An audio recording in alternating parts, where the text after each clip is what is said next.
Moi-même, j'ai dit, pendant la période révolutionnaire, que les intellectuels béninois, et en disant béninois, nous pensions à tous les intellectuels du continent africain, étaient tarés. Parce qu'ils travaillent dans leur propre pays comme s'ils sont des colons. Ils sont venus exploiter leur propre pays. Ils se soucient peu du développement de leur pays. Mais ce qui les intéresse, c'est de détourner les fonds. Quand ils signent les contrats, avant que celui qui est venu signer un contrat en disant nous mettons telle somme à votre disposition pour développer votre pays, avant son retour à Paris, à Londres, à Washington, ou à Berlin, ou à Bruxelles, en tout cas, etc., dans leur capitale où ils résident, ces fonds déjà sont dans leur propre banque. C'est ce qui fait la honte de l'Afrique.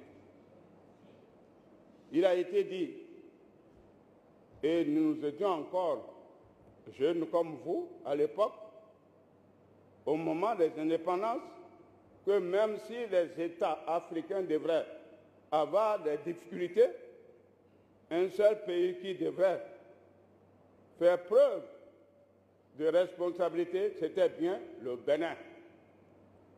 D'autant plus qu'ils avaient reconnu que les Béninois étaient intelligents. C'est ici qu'on a formé les cadres. C'est ici que ces cadres ont été occupés des postes de responsabilité de haut niveau dans les territoires d'outre-mer, dans notre sous-région. Même à Dakar, ils étaient présents.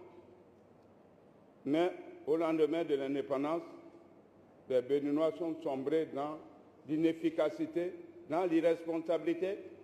Ce qui les intéressait, ce n'était pas de développer le Bénin, mais au contraire de se battre, de se mentir, de se tromper, de voler les moyens de l'État pour aller acheter les villas.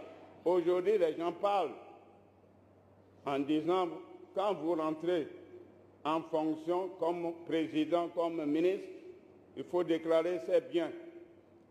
C'est comme on nous dit également, quand vous êtes candidat aux élections présidentielles, il faut nous dire à la fin des élections que vous ayez gagné ou non, dire combien. Surtout, c'est ceux qui ont gagné qu'on demande des comptes.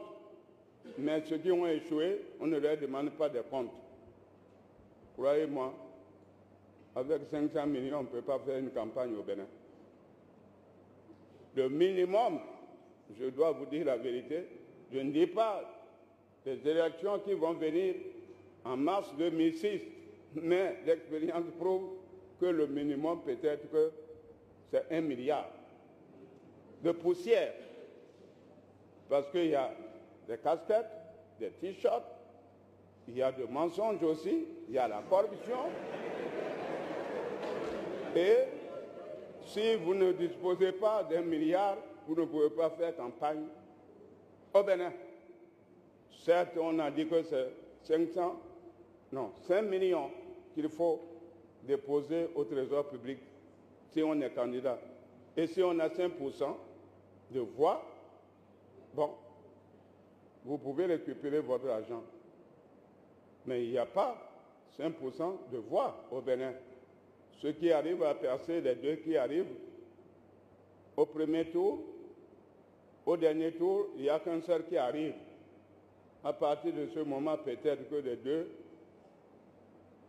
premiers peuvent retirer leur mandat et leur somme, et même le troisième et le quatrième, mais pas tous.